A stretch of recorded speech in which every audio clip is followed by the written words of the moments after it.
হ্যাঁ অতীন্দ্র ভাই একটু এসো, 3টে বাচ্চা রেখে ওর মা মারা গেছে, ওদের খুব কঠিন অবস্থা, খুব কষ্টে আছে ওরা। চলুন চলুন একটু দেখো এদেরকে। এই বাড়িটা না? হ্যাঁ এই বাড়িটা, এই বাড়িটা। কি হয়েছে? এই যে সুধীর, হ্যাঁ এর বউ মারা গেছে, এই 3টে ছেলে মেয়ে রেখে এ হচ্ছে ক্ষেত মজুরের কাজ করে, আর এই পাগল ভাইটাকেও দেখাশো, 2টো পাগল মেন্টাল পেশেন্ট ভাই আছে। এই ঘরে থাকে? এই ঘরে থাকে। মা তো মারা গেছে, তারপর আমার বউটাও মারা গেছে, ঠিক আছে। আচ্ছা, এবার 3টে বাচ্চা, দিন মজুরি কাজ করি, 300 টাকা রোজ পাই, ঠিক আছে। এতে সংসারই চলে না। মানে এই 3টে আপনার বাচ্চা ছোট ছোট? তোমার নাম কি বাবু? সুমন রায়। সুমন। আর এটা তোমার নাম? নয়ন রায়। নয়ন রায়। আর তোমার নাম? সাথী রায়। এই ফুলের মতো এই শিশুদের রেখে ওর মা মারা গেছে? মারা গেছে। কি কি হয়েছিল? অসুখ হয়েছিল। অসুখ কি অসুখ হয়েছিল? ওই পেটে জল জমছিল, পেট ফুলে আচ্ছা, মারা গেছে। মারা গেছে। তো ওরা এখন পড়াশোনা করে, এই ছোট ছোট বাচ্চাগুলো? হ্যাঁ পড়াশোনা করে। করে? তুমি পড়াশোনা করো? হ্যাঁ। কোন ক্লাসে পড়ো? 7-এ। 7-এ? আর তুমি? তুমি পড়াশোনা করো? কোন ক্লাসে পড়ো তুমি? অনেক ক্লাসে। আচ্ছা আচ্ছা। আর তুমি? 3-তে পড়ি। 3-তে পড়ো? পড়ে পড়ো? হ্যাঁ। মানে এই ছোট ছোট বাচ্চাগুলোকে দেখে সত্যি খুব খারাপ লাগছে। খুব মানে খারাপ লাগে এদের সবাইকে দেখেই। এই 300 টাকা লোকের জমিতে ক্ষেত মজুরি কাজ করে, 2টো মেন্টাল পেশেন্ট ভাই, 3টে মা মারা ছেলে মেয়ে, এদেরকে নিয়ে 300 টাকা এই সুধীর আবার রান্না করে দেয়। ওই যে দেখছো না বাইরে কাঠের উনানে, ওই যে রান্না করে এদের খাবার দাবার করে লোকের জমিতে কাজে যায়। আচ্ছা, লোকের জমিতে ক্ষেত মজুরি কাজে যায়, সকালে এদের রান্না করে, যেখানে এদের কে খাবে, পাগল দুটো কি খাবে, তাই এই কাঠে, ওই যে কাঠের উনানটা দেখতে পাচ্ছ, এখানে রান্না করে পাতা চাতা দিয়ে করে রেখে লোকের জমিতে কাজে যায়। এদেরকে নিয়ে খুব কষ্টে আছে ভাই, তুমি এদের জন্য একটু কিছু করো। ওই নিশ্চয়ই, মানে আমি দেখে মানে আমারই খারাপ লাগছে। আচ্ছা, এখানে মানে উনি কে? ওই যে ওখানে বড়দা। আপনার বড়দা? উনি কি হয়েছে? ওই যে ব্রেন শট, মানে কোনো কাজই করতে পারে না, মানে মানসিক ভারসাম্য। মানসিক ভারসাম্য। মানে উনি কি এইভাবেই থাকেন? আর এই ঘরেই থাকেন উনি? হ্যাঁ, মানে ঘরটা দেখতে পাচ্ছেন, মানে এই ঘরে এইভাবে থাকেন উনি, কিভাবে রয়েছে। হ্যাঁ, ছোট ছোট বাচ্চা নিয়ে তো খুবই কষ্টে। হ্যাঁ, বিশাল কষ্ট। সারাদিন মানে 24 ঘন্টায় কাজ করতে হবে বলতে গেলে। আচ্ছা, আপনি কি করে? মাঠের কাজ করি, তারপর রান্না বান্না, জামা কাপড় কাচা, সবই করা। প্রাইভেটে দিয়ে আসা, প্রাইভেটে নিয়ে আসা, মানে এই ছোট ছোট শিশুদের। হ্যাঁ, কাঠ নিয়ে আসা মাঠের থেকে, সব কাজই করা লাগে। আপনি করেন? আপনি মাঠের দিন মজুরের কাজ করেন? কত টাকা পান পারিশ্রমিক? 350 টাকা। 350 টাকা রোজ? কাজ করলে ভাত খাই, নাহলে উপবাস। মানে কাজ করলে প্রতিদিন কাজে আপনাকে যেতেই হবে? এই যখন আপনি কাজে যান, এই যে ছোট ছোট বাচ্চাগুলোকে রেখেই আপনি যান কাজে? হ্যাঁ, বাচ্চাগুলো রেখেই কাজে যাই। ওই ঠাকুরের উপর ভরসা রেখেই চলে যাই কাজে। আচ্ছা আচ্ছা। দেখার কেউ নেই মানে কি, আমার বাড়িতে হাড়ি কড়াই পর্যন্ত চুরি করে নিয়ে যায়, এই অবস্থা আমার। এত কষ্ট লাগে, তা কি বলবো, বলার মতো নাই, ঠিক আছে। মানে ভাগ্যিস ওদেরকে চুরি করে কেউ নিয়ে যায় না। হ্যাঁ ঠিক। ওরাও তো ছোট। এইটা আপনার মেয়ে, এটা কি নাম তোমার? সাথী। তোমার বয়স কত? ওর বয়স কত? ওই 10 বছর বয়স। আর ওর বয়স 6 বছর। আর এ মনে হয় বড় না? তোমার বয়স কত? 14 বছর। 14 পড়বে। সামাজিক যে অবক্ষয়ের যুগ, যেখানে মা বাবাকেই ছেলে মেয়ে খেতে দেয় না, সেখানে এই সুধীর 3টি মা মরা ছেলে মেয়ে, 2টো মেন্টাল পেশেন্ট ভাই লোকের জমিতে ক্ষেত মজুরের কাজ করে অতি কষ্টে দিন কাটায়। এই পাতা যারা জ্বালানি খোটা, রান্না, খাওয়া, বাসন ধোয়া, এই ছেলেমেয়েগুলো জামা কাপড় কাছা, সারাদিন ওকে পরিশ্রম করতে, যে হাড় ভাঙা খাটুনি খাটে।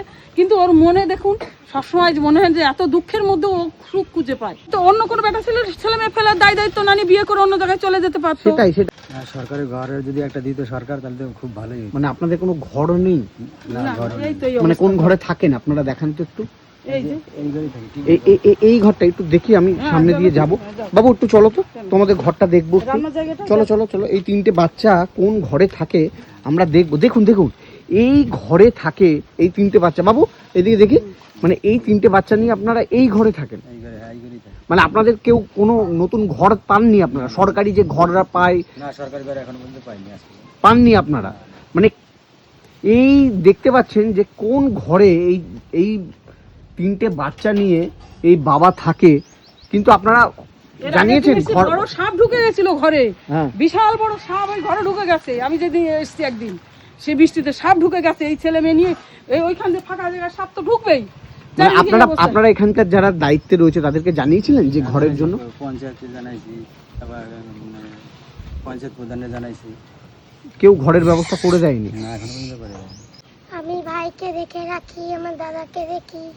আচ্ছা, রান্না কে করে? বাবা। আচ্ছা, আর তুমি স্কুলে যাও প্রতিদিন? হ্যাঁ। আচ্ছা, এটা তোমার ছোট ভাই? হ্যাঁ, হুম। ভাইকে খুব ভালোবাসো? হ্যাঁ, আমাদের মা নেই, আমরা খুবই কষ্টে আছি। আমরা ছোট ছোট ভাইরা পড়াশোনা করতে পারি না ঠিক মতন, বই খাতাও বাবা ঠিক মতো কিনে দিতে পারে না, খুব কষ্টে আছি আমরা। ভাই বোনরা যে ঠিক মতো খেতেও পারে না, যে ভালো মন্দ খাবে, বাবা দিন মজুরি কাজ করে 300 টাকা পায়, কি করে খাবে ওরা? মানে বুঝতে পারছি যে এই ছোট ছোট বাচ্চাগুলো কতটা কষ্ট রয়েছে। তবে আপনাকেও অনেক, মানে কি বলবো, আপনাকেও ধন্যবাদ জানানো উচিত। আপনি বাবা হিসেবে সত্যি সার্থক যে এই ছোট ছোট ছেলে মেয়েগুলোকে আপনি 3 বছর ধরে আগলে রেখেছেন। হ্যাঁ হ্যাঁ ঠিক, মানে প্রচুর কষ্ট, বিশাল কষ্ট, এতটাই কষ্ট আছে বলার মতো না, ঠিক আছে। আর এই কষ্ট কেউ বোঝে না, এই কষ্টটা কেউ বোঝে না। কেউ বোঝে না। আসলে কি বলুন তো, যার মা নেই, হুম। এই ছোট ছোট বাচ্চাগুলো, ওরা হয়তো এখন ছোট, তো ওরা বুঝতে পারছে না যে মা না থাকার কষ্টটা কি, ব্যথাটা কি সেই। আমাদের মায়ের কথা মনে পড়ে, আমাদের বাবাই হচ্ছে আমাদের মা। মানে বাবা খুব ভালোবাসে তোমাদের? হ্যাঁ হ্যাঁ, হ্যাঁ। বাবা খুব ভালোবাসে। হ্যাঁ। আজকে আমি আছি এই মুহূর্তে বনগা চাঁদপাড়ায়। আর বনগা চাঁদপাড়ায় এই যে এই পরিবারটাকে দেখেছেন, এই যে এই বাবাটাকে দেখেছেন, এই বাবা কতটা কষ্ট করে এই 3টে ছোট ছোট বাচ্চাদের মানুষ করছে। আর ওনাদের ঘরের পরিস্থিতি দেখে মানে আমার নিজেরও অবাক লাগলো। ঘরটা দেখুন, আপনারা যারা আমার অডিয়েন্স রয়েছেন একটুখানি ঘরটা দেখুন। আচ্ছা, ইনারা তো ঘর পাওয়ার যোগ্য। আচ্ছা, আপনাদের ভোটার কার্ড, আধার কার্ড সব আছে, সব কিছু রয়েছে, তারপরেও আপনারা ঘর পান না। মানে বুঝতে পারছেন যে এই মানুষটার সমস্ত কিছু রয়েছে। যাদের ঘর পাওয়ার যোগ্য তারা কিন্তু ঘর পাচ্ছে না।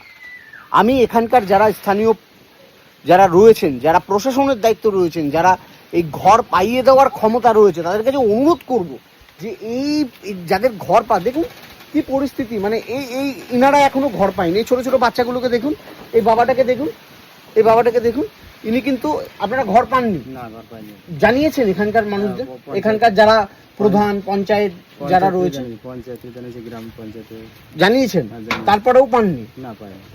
মানে কি হচ্ছে এটা? এই গরিব মানুষ ঘর পাবে না তো কারা পাবে? মানে আমি বুঝে উঠতে পারছি না যে তাহলে কারা পাবে ঘরটা।